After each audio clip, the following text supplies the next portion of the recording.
Okay. Yeah, I feel like chapter 3 was especially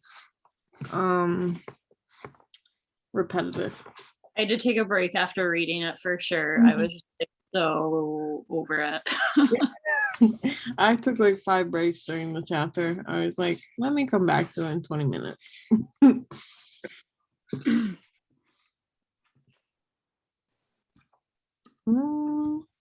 Just looking at my notes.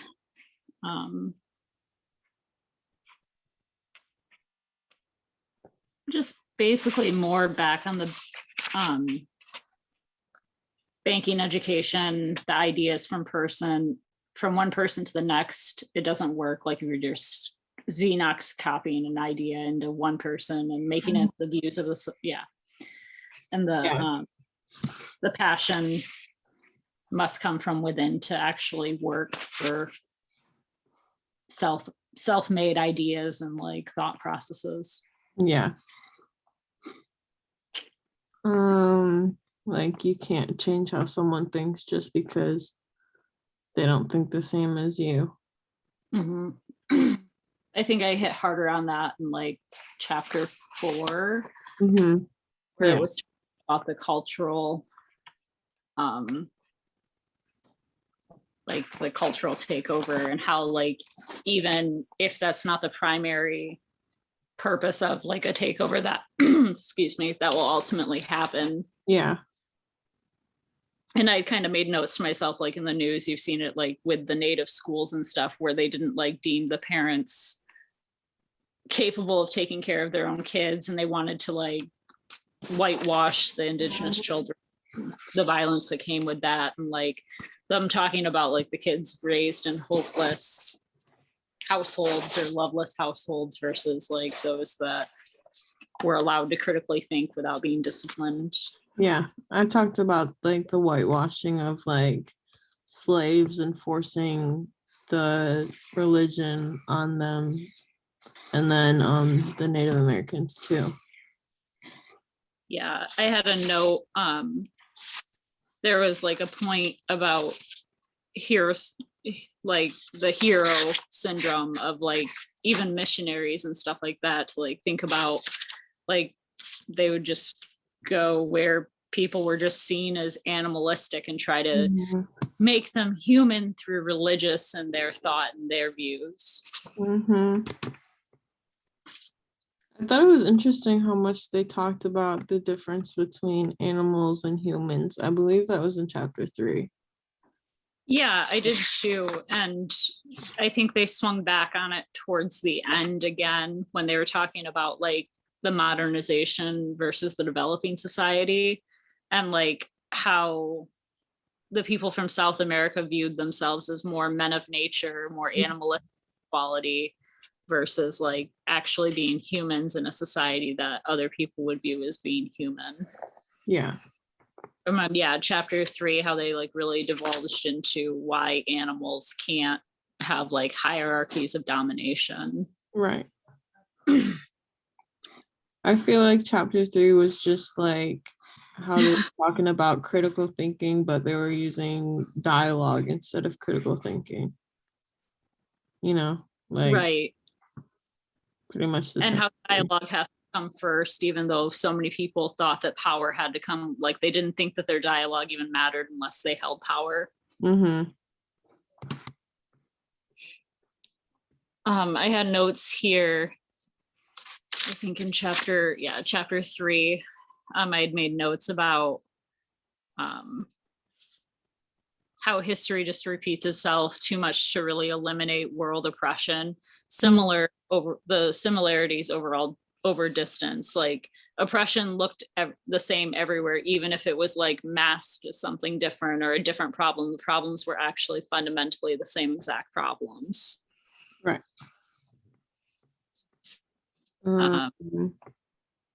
I feel like now, well, I had to know when political leaders and educators speak to or start dialogues with more oppressed people, they have to understand, like, they have to speak it in a way that, like, the oppressed people will understand and, like, see the same type of problems. And I think that, like, politicians even now need to work on that.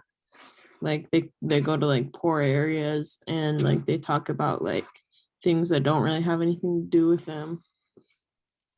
Like There was that whole thing with the dialogue starting with the peasants when they were trying to educate them, like they would be really quiet with their own problems mhm, versus, but when they put it like for them to start the dialogue, they actually got a lot more useful feedback. And I thought that was super interesting, like how they're even talking about it being like with alcoholism. It's like, does alcoholism affect you? And they were like, if you make it sound like you're accusing them of being alcoholic themselves, they're going to defend it even if they do have a drinking problem. Whereas if you like let them bring out their true self, yeah. they're less like defensive and more educational. Mm-hmm. And then I had like another note about like the earlier dialogue can be started, the better off. Like, I thought it was interesting how they really drilled in the like the hope, the theme of hope in chapter 3. yeah, I had a lot of notes that was like hopelessness has no place, and you know, Mhm. trying or to be ignorant to one's humanity is to defy oneself is better than. And it's like the hopeless people can't do that. You're Mhm. not gonna, if you view yourself as the bottom, you don't think you're better than anyone. You're just like Right. living day just to be there. Yeah. I had a note also in chapter 4 about ignorance being bliss, how they thought educating the poor people would just make them like unsatisfied with their existing life. Mm-hmm. And how like the liberators have to find a place for the rejected and have like a hope, again, that whole theme of hope for their potential. Mm-hmm. And will be committed to their freedom just as much as the revolutionary leader. So, I think that I wrote about how the oppressors tend to like drive in the myth that oppression is permanent. Um, oh, in like anything like religion, politics, economics, education. I think they like know how much power they hold over these people and mhm. are like they can manipulate them like super easy. And like even with them trying to like separate like I people. had noticed that the separation here. Hmm. Like I had something about they don't want the power in numbers, so they Hmm. just undivided, and that's like very much what's happening now. Like people are so divided and there's no change. It's just like about disagreeing with someone else just because they're the person you disagree with, and you're not going to hear anything they have to say. Right. Yeah. People definitely need to be more open-minded, I think. I had open-minded, it's funny you say that, like throughout so many of my notes, like open-minded dialogue is the only way to have like Hmm. change. I also had things, I don't know if you saw that, about like the pseudo leaders, like they just picked, Hmm. he chose like who they wanted to deal with. And I feel like um that inability to even access the elites, like you were saying with politicians today, like you can't walk into their office Right. and like have a conversation with them without it being like a huge, you're a domestic terrorist at that point. Hmm. And so like I had made notes to myself that like kind of using those leaders was a way to like give everyone a middleman to blame. Hmm. So the oppressed hate the wrong leaders, and then the leaders are just like the puppets of like the true problem. Yeah. Just another way to manipulate the situation. Hmm. I thought, hold on, let me try and find it. One of the parts of the reading, oh, right here on 112 on this page or part reminded me of like the Dollar Street, how they were like looking at different groups of people, like so they could understand each different group of people and like how they had to like, it just reminded me of like the Dollar Street, how like everything was so different. So they tried to cover as many bases, like with the toothbrush and the toilet and like all of the Right. things like that. definitely gave me the same kind of vibes.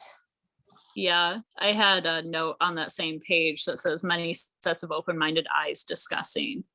And so like the more people you involve in the conversation, the bigger the picture you're going to have. Mhm.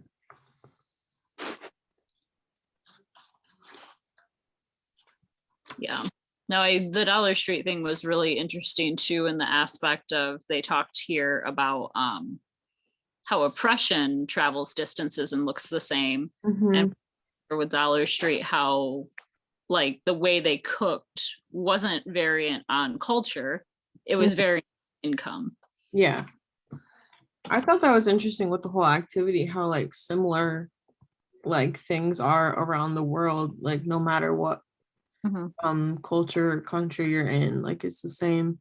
I thought that was very interesting. Very, because it just goes to show that whole piece about like gross income study is a much more accurate variant than looking at like per capita income, because like you can have really rich people messing up your per capita income over the span of like your country, Mhm. but everybody's gross income you can kind of see like where the majority lies. um, I had notes about the communion keeps people cooperative to the cause. So Mhm. like the revolutionary leaders seeing the importance in like having not just that dialogue frequent like early on, but continuing to have the conversations often and actually meeting with the people and continuing to keep their hope alive and have faith that like they can all do it together. As long as they stay together, they'll have the power in numbers and they'll become victorious eventually. Mhm. Um, Oh, and more notes about like the fear of freedom. mhm. I had one of the theme of silence, which like people prefer to like be silent about their issues rather than speak up and get it fixed. So that's Right. I had notes there too, like that it was just change is painful. So it was just easier for them to go along with what they knew rather than to face something unknown. Mhm. I think we talked about that in like the first two chapters too. Oh, a lot. Oh, there There's was, a lot of yeah. repetition, just like Oh, yeah. repetition with some minor new things. What else did I have? I had notes here about class harmony, middle blames bottom when they should be looking up. Mhm. Work-life slavery is dehumanizing, elite divide to keep status quo. Revolting leads to class demotion or fear of loss of lifestyle.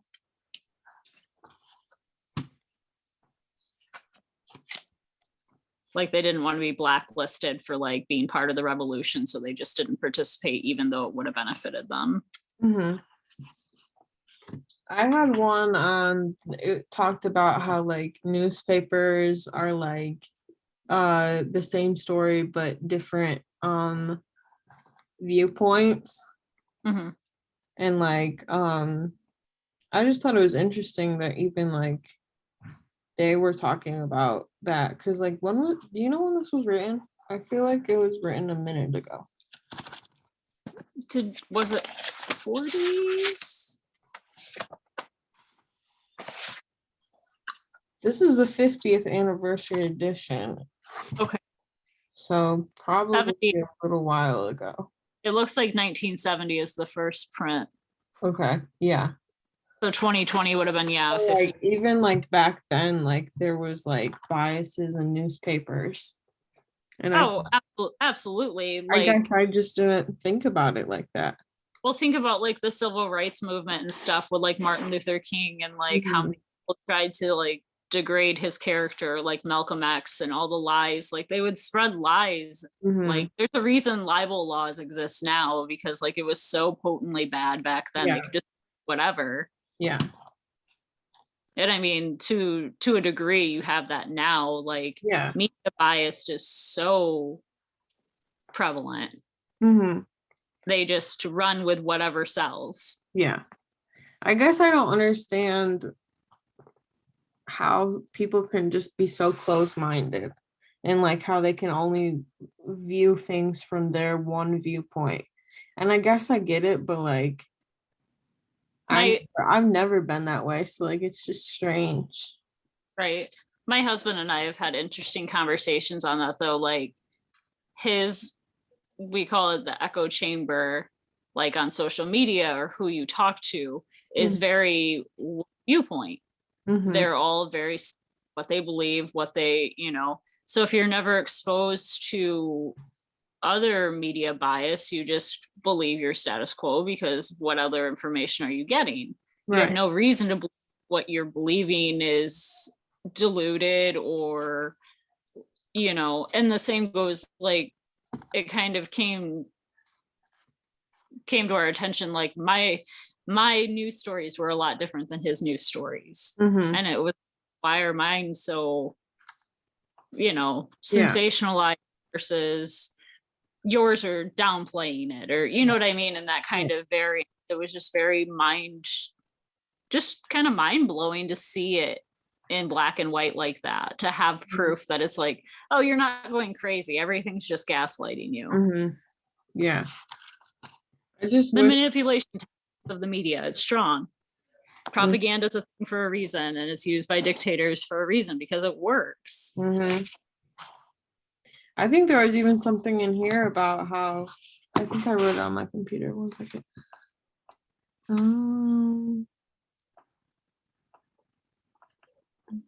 Oh yeah, propaganda ensures that the oppressed people internalize the myths. Yeah, because if you're hearing the same thing over and over and over, you're gonna believe it that it's true because you have no reason not to. Right. So if you're constantly hearing, oh, you're lousy, you're the reason this is failing, this and that, you're Mhm. gonna accept the views of other people and try to change and try to be the better than because you feel like you're not at that point or that you're the problem. Mm-hmm. Yeah.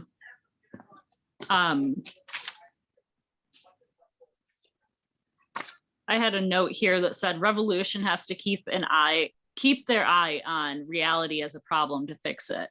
As painful as it would be to like admit that you're oppressed or like your life could be better if it weren't for these people, you still have to face that every day and fight against it. It Right. may be it may be terrible to like get through it, it steals your livelihood or this and that, and if you're unsuccessful, then it's not just you that fails. Mm-hmm. So the revolution had a lot of responsibility to really keep that hope alive and keep marching towards freedom, even though they were screaming how their existence was problematic. Mm-hmm. Mm-hmm.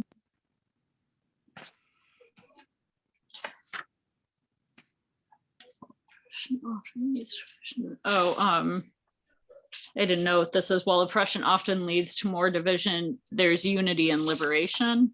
Mm-hmm.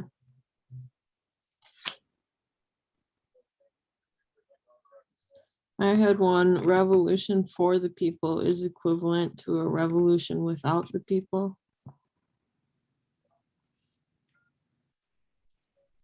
Yeah, I think I had something kind of the same, like the revolutionary leaders couldn't do it without the people or for the people, they had to do it with the people. With the people. Mm-hmm. Yep. And then I had a note that like elite organized selfishly and for themselves only, while the revolutionizing organized with the people. Mm-hmm. Yep. I had anti-dialogue equals avoiding the problem itself and preserves life as is, while dialogue works people through the painful oppression. And then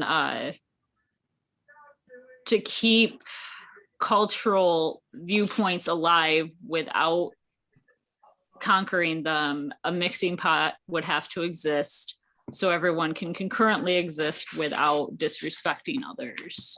Mm-hmm. I had one that the banking model seeks to change people and the problem posing model seeks to change the world along with the people. Mhm. Yeah, very true.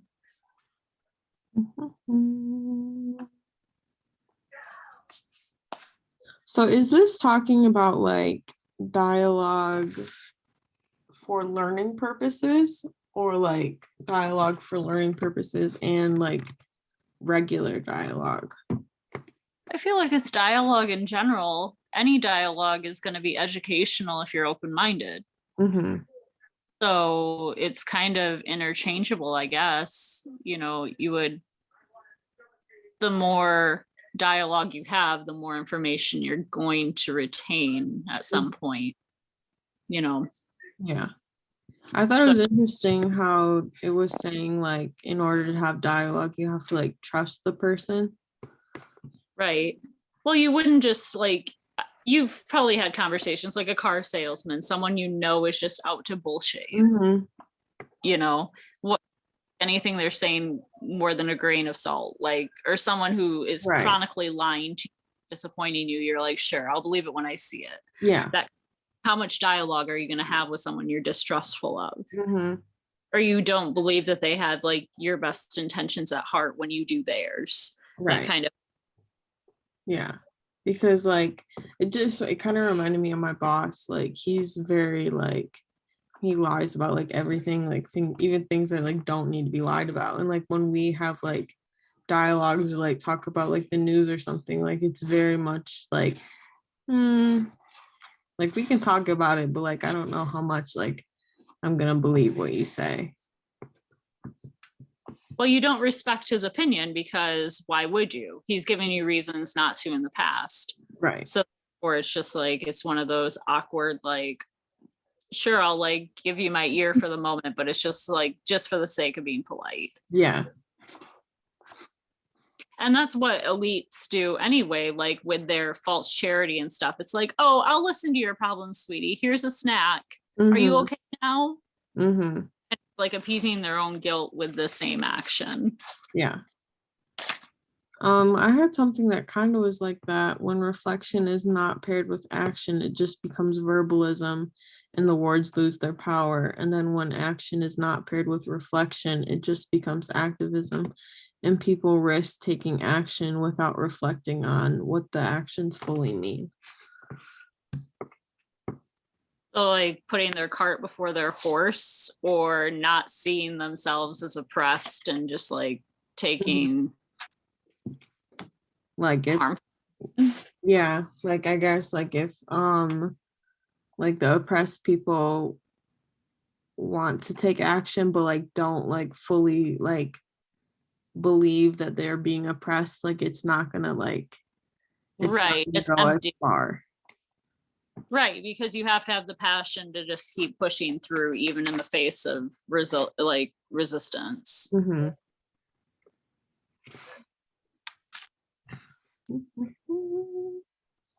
I mean, you see that with a lot of things anymore.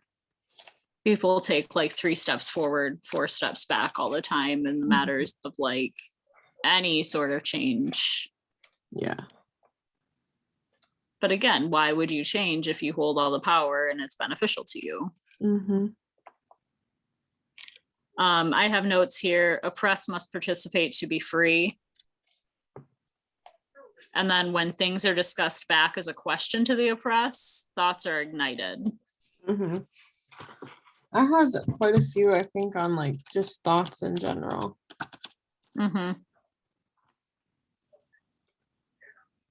Learning through listening to educate. So that kind of goes back to your whole thing. Like they have to find their ears to help the oppressed find their voice. I just feel like people are oh my god. Sorry. It just wants to be a meeting every week. I had something. Hold on, let me try and find it. I thought it was interesting how they were talking about people have to have humility, because I feel like that's like something that like is a big problem now. Like people don't have humility and they can't like be empathetic towards others and try and view how they view the world. Like Hmm. that's something that I feel like people should just try and be more empathetic. For sure. I had several notes that like there's no room for selfishness and revolution. Mm-hmm.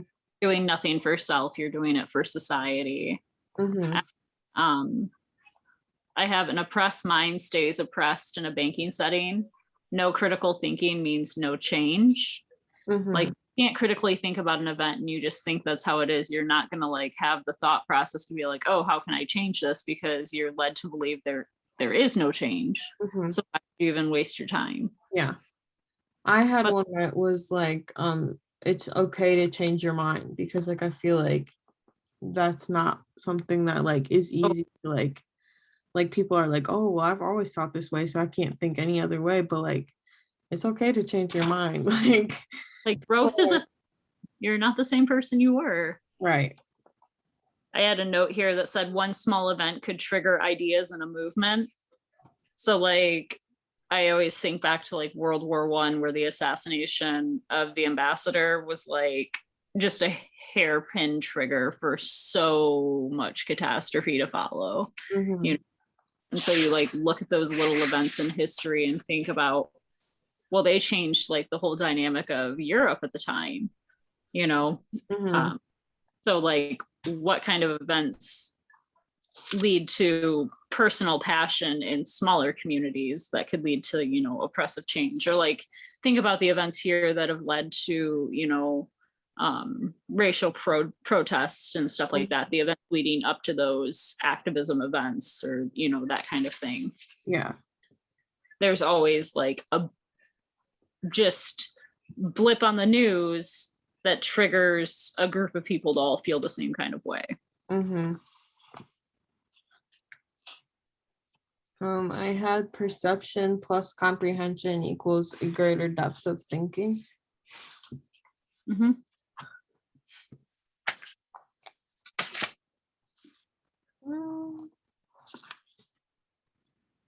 I feel like they also talked about like how you can have knowledge on something and then through discussions and dialogue, like you can just keep building on that knowledge with other people's knowledge. Right. And that goes back to your question on, is this for education or is it just general dialogue? Yeah. Like general dialogue is education. It's educational through building on your existing knowledge. Yeah. Like I just feel like people were like always learning and like we don't always Oh, understand or like think that we are, but like we always are learning. definitely. I had a note here about the